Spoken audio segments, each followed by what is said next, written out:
नमस्ते हजुरहरू सबैजनालाई। आज चाहिँ मैले यस्तो एउटा जेन्ट्सको लागि हाफ स्वेटर बनाएको छु। त्यसको लागि यो काखी कटिङ अनि भी गला कटिङ कसरी गर्ने हो त्यो बारेमा भन्न गइरहेको छु।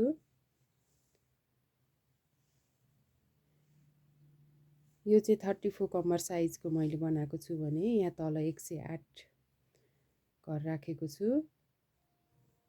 मैले बोर्डरमा 90 घर अनि माथि बढाएर टोटल 108 घरको यो बनाएको छु।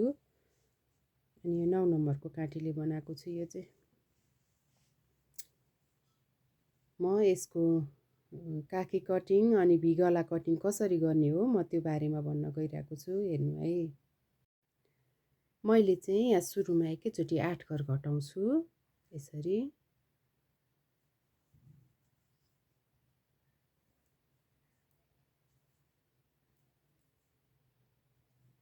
1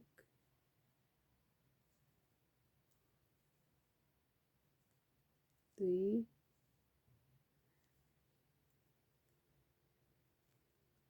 3 4 5 6 7 8 यसरी चाहिँ मैले यो साइडमा 8 घर घटाएँ भने अब यो बिचको बुट्टा जस्तोको तस्तै बनाउँदै यो साइडमा आउँछु।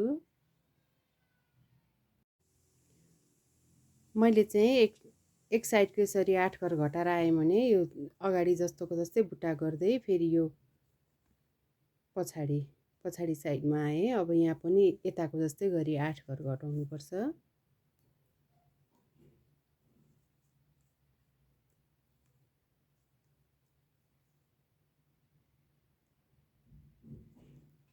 एक घर,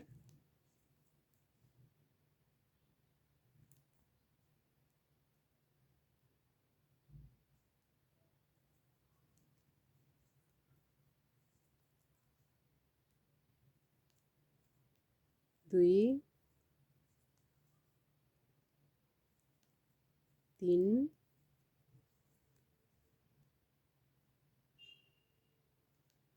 4 5 6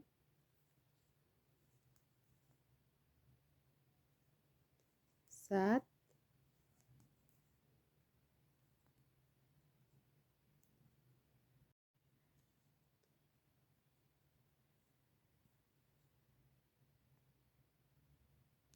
8 यसरी चाहिँ मैले उता पनि 8 यता पनि 8 घटाएँ। अब फेरि यहाँसम्म जस्तो तस्तै बुन्दै आउँछु। मैले उतापट्टि पनि 8 घर घटाएर फेरि यो सुल्टो भागमा आएको छु। मैले यहाँ टोटल काखीको भाग चाहिँ यता 12 यता 12 टोटल 12 गर्छु भने 24 हुन्छ दुई साइडमा गरेर। पहिला 8 घटाएँ भने अब 1 घर घटाउँछु।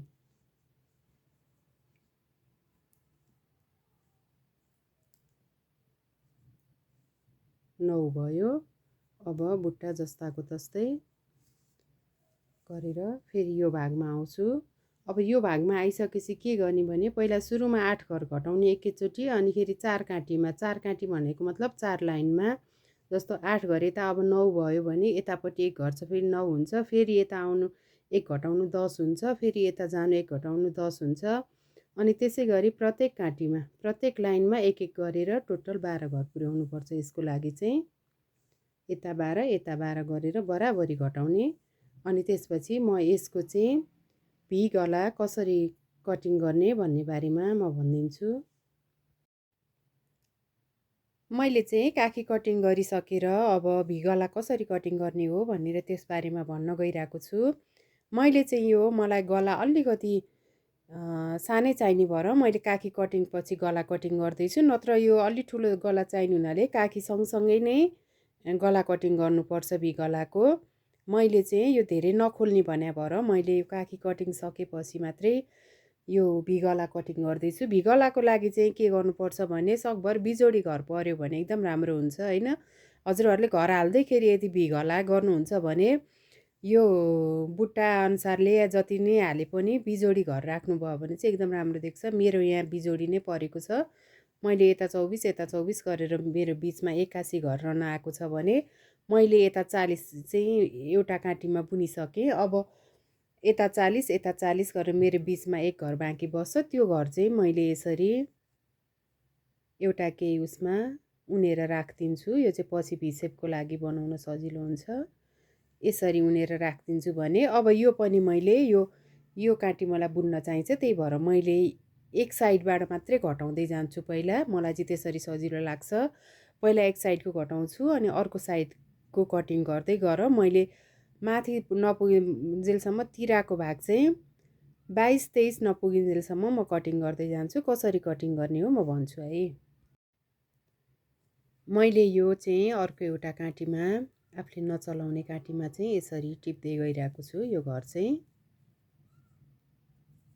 पहिला एक साइडको म घटाउँछु अनि त्यसपछि यो अर्को साइडको मैले फेरि जति जति लाइनमा घटाएको थियो त्यसै गरी नै मैले बराबरी गरेर घटाउँदै जान्छु।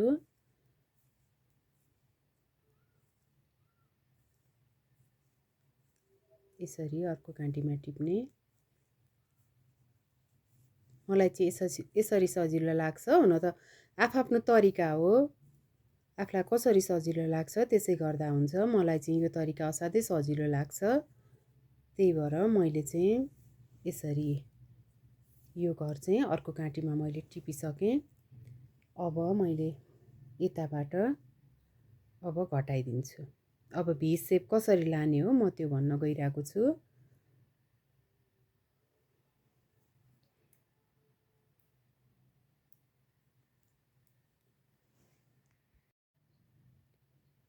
यो भिसेप कटिङ गर्नको लागि चाहिँ मैले यति बुनेर यहाँ आइसकेँ। यो जस्तो बुट्टा त्यस्तै गरी गर्नुपर्छ।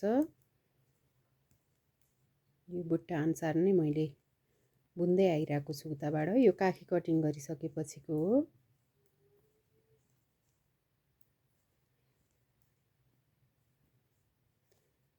बुट्टामा बुट्टै राख्ने हो। अब यो चाहिँ के हुन्छ भने सुल्टोबाट यताबाट आउँदाखेरि यताबाट घटाउने होइन। जस्तो हामी यो सुल्टो भयो भने मेरो यो भाग यो भनेको उल्टो हो। यसरी सुल्टो आउँदाखेरि जस्ताको तस्तै बुन्ने भने अब उल्टोमा मात्रै घटाउने हो। यो चाहिँ उल्टोबाट जाँदाखेरि यसरी 2 को 1 गरिदिने।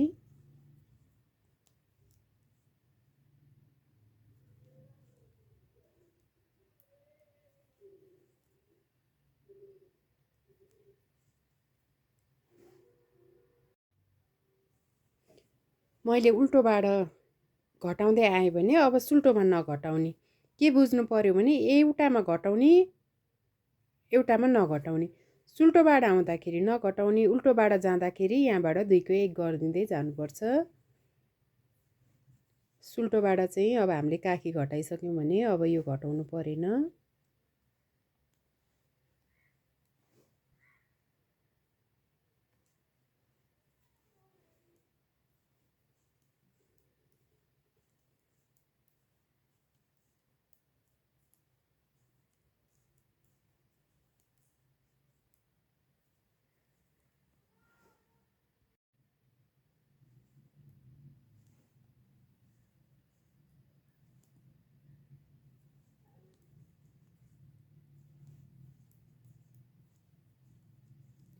यो अगाडिमा एक भागमा सुल्टोमा नघटाउने।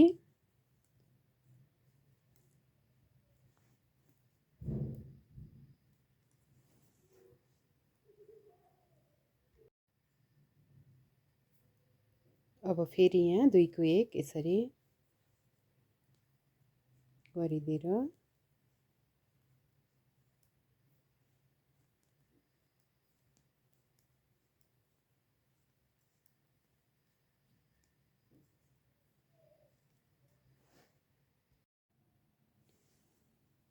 मैले चाहिँ यसको दुवैतिरको यो काखी अनि यो भी कटिङ गरेर यतिसम्म गरेको छु। मैले चाहिँ